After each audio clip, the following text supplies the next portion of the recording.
Hi students, कैसे हैं आप लोग। उम्मीद है अच्छे होंगे और घर में बैठकर काफ़ी मन लगा करके पढ़ रहे होंगे और हमारे वीडियो से काफ़ी कुछ सीख रहे होंगे, है ना। तो हम लोग स्पोकन सीरीज चला रहे हैं और उस स्पोकन सीरीज के अंतर्गत आज हम लोग प्रेजेंट कंटिन्यूअस, है ना, कौन सा प्रेजेंट कंटिन्यूअस टेंस के बारे में पढ़ेंगे और उससे जितनी भी जानकारियां निकल सकती है हम उसको आज ग्रहण करेंगे, है ना। तो आइए देखते हैं प्रेजेंट कंटिन्यूअस क्या होता है। ठीक है, तो प्रेजेंट कंटिन्यूअस के 2-3 नाम होते हैं। प्रेजेंट कंटिन्यूअस भी उसको बोल सकते हैं, प्रेजेंट इम्परफेक्ट भी बोल सकते हैं, प्रेजेंट प्रोग्रेसिव भी बोल सकते हैं, है ना, जिसको कि हिंदी में अपूर्ण वर्तमान काल कहा जाता है। ठीक है, तो अपूर्ण मतलब क्या हुआ, जो अभी पूर्ण नहीं हुआ, है ना, जो अभी वो कार्य क्या है, अभी प्रोग्रेस में ही है, अभी उसमें लगातार वो काम जारी ही है। ठीक है, इसलिए इसे प्रेजेंट कंटिन्यूअस या फिर इम्परफेक्ट या प्रोग्रेसिव तीनों में से किसी का नाम ले सकते हैं। ठीक है, तो आइए इसको हम देखते हैं शुरू से। क्या कहता है कि जिस हिंदी वाक्य के क्रिया के अंत में, जिस हिंदी वाक्य के क्रिया के अंत में क्या रहे, रहा है, क्या रहे, रहा है, रही है, रहे हैं, रहे हो, है ना, रहा हो, ये सब लगा रहे। ठीक है, तो उसे हम प्रेजेंट कंटिन्यूअस टेंस का वाक्य समझते हैं। ज्यादा प्रचलित प्रेजेंट कंटिन्यूअस टेंस ही है। ठीक है, तो इनमें से कोई भी आपके सामने आ सकता है, रहा है, रही है, रहे हैं, रहे हो, रहा हूं। ठीक है, तो उसे हम प्रेजेंट कंटिन्यूअस टेंस का वाक्य समझेंगे। उसको बनाएंगे कैसे, अफर्मेटिव, नेगेटिव, इंट्रोगेटिव, 3 तरह से मैं बता चुका हूं पहले भी। किसी भी सेंटेंस को बोलते हैं तो अफर्मेटिव के अंतर्गत हम जो बनाएंगे वो क्या होगा, किस स्ट्रक्चर पे बनाएंगे, subject plus EJMR plus V4 plus object. तो ईजेएमआर की जब बात मैं करूं तो ईजेएमआर का जो वीडियो है मैं पहले ही पढ़ा चुका हूं, बता चुका हूं उसमें कि ईजेएमआर का प्रयोग कहां कहां करते हैं। सब्जेक्ट का जहां तक सवाल है तो I, we, you, they, he, she, it, name, है ना। सिंगुलर प्लूरल, सिंगुलर मतलब हो गया कि किसी एक व्यक्ति वस्तु का बोध हो गया, प्लूरल मतलब एक से अधिक व्यक्ति वस्तु का बोध हो गया, है ना। तो वो सारे के सारे सब्जेक्ट के अंतर्गत आ जाते हैं। ठीक है, अब आते हैं कि V4 क्या होता है। V4 देखेंगे थोड़ा सा यहाँ पे V1 और V4 में अंतर। ठीक है, तो जैसे मान लिया हम लिखते हैं ईट, तो V4 क्या हो जाएगा, इसमें ING लग जाएगा, है ना, ईटिंग। ठीक है, उसके बाद लिखते हैं रन। कुछ ऐसे शब्द होते हैं जिसके पहले अंत में क्या होता है, कॉन्सोनेंट होता है, उसके पहले वोवेल होता है, तो वो अंत वाला सेंटेंस डबल हो जाता है। जैसे यहाँ पे हो जाएगा रनिंग।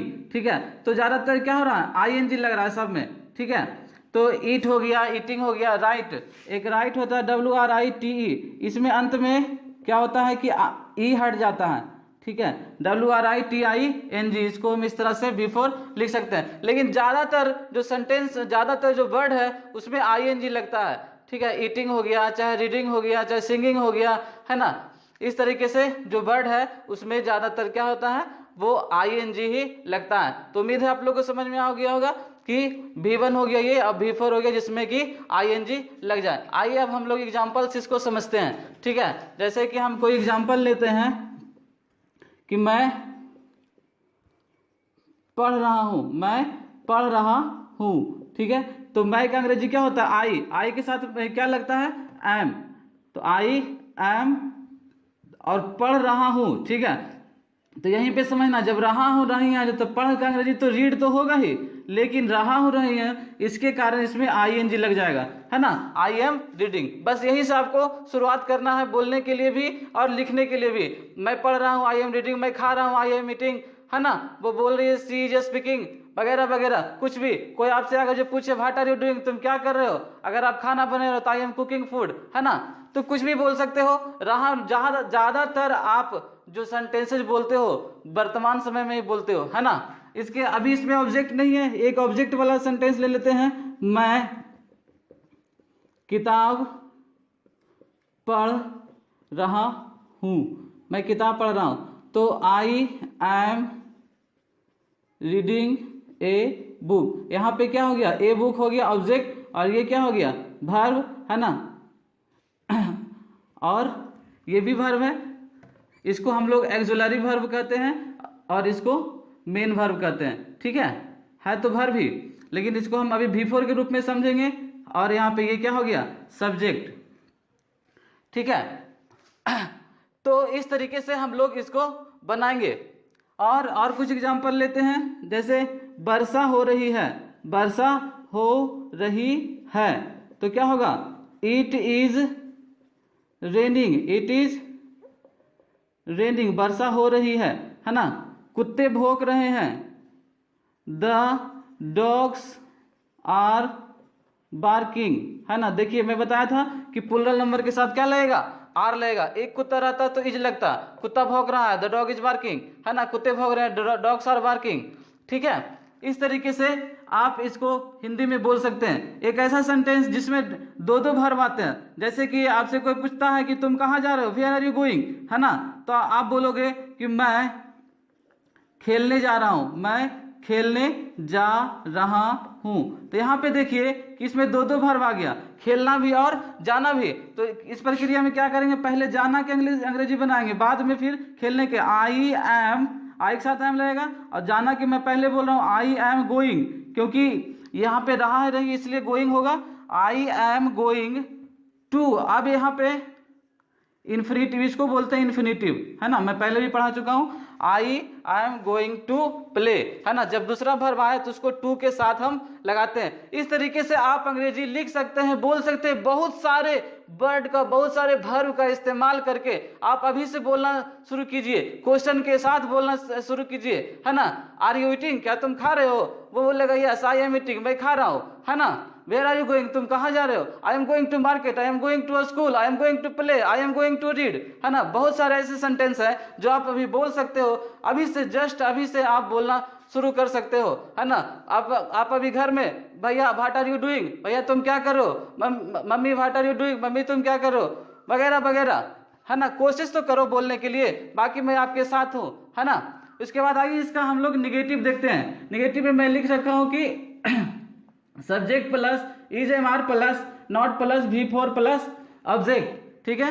तो इसका जो एग्जाम्पल लेते हैं हम कि मैं नहीं खा रहा हूं, है ना, मैं नहीं खा रहा हूं, तो सीधा I am not eating, I am not eating. इसमें कोई ज्यादा परेशानी वाली बात नहीं है। इज एम आर के बाद सिर्फ आप नॉट लगा दीजिए, है ना, इज एम आर के बाद आप सिर्फ नॉट लगा लीजिए। वह नहीं पढ़ रहा है, he is not reading, he is not reading, है ना।